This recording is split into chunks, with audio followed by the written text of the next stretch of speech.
So I wanted to share my holiday health goals with you guys just in case it's helpful for anyone else. And I was walking outside this morning and just kind of thinking about this, and I'm like, what do I want it to look like for me this year?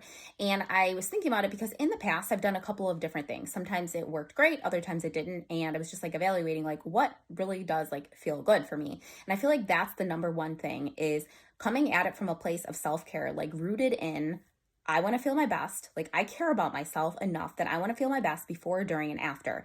And when you come at it from that place and you remind yourself of it and you remember it, you're going to take completely different actions than if you're not coming from that place.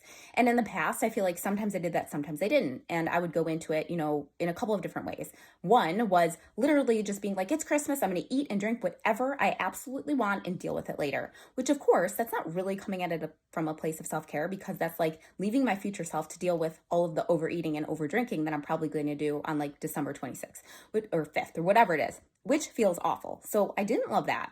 And then the other thing I used to do is sometimes be like really strict with myself. Like, okay, we're going to have one cookie and one piece of bread and this and that. And like, that didn't feel great in the moment either because then I'm like obsessing about that and not actually enjoying the holiday. And sometimes maybe I wanted to indulge a little bit more than that. So this year I'm like, you know what? We're keeping it super simple. We're thinking about the entire time.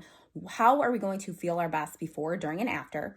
And then the second thing is I'm like, you know what? I just literally, I'm not going to overeat. I am going to eat slow. I'm going to enjoy my food and my drinks, and I'm not going to overdo it. I'm going to pay attention to when I'm feeling like content, not quite full, definitely not stuffed, but content. And the other thing is I want to keep moving my body. Like even when I'm not going to the gym, like Christmas Eve and Christmas and New Year's, I always feel better when I'm not just laying around and literally baking, eating, and like doing nothing. So I want to keep my step goal, which is like 7 to 10,000 steps a day off my phone. So I usually get more than that because I feel like that's a really easy way to just know that like I'm still getting movement in. I'm sharing this with you guys in case it's helpful for you too, in case sometimes you're like, I feel like I'm too strict or I feel like I have no plan and I just like overdo it. And then after that, if I don't exactly follow my plan, not to beat myself up.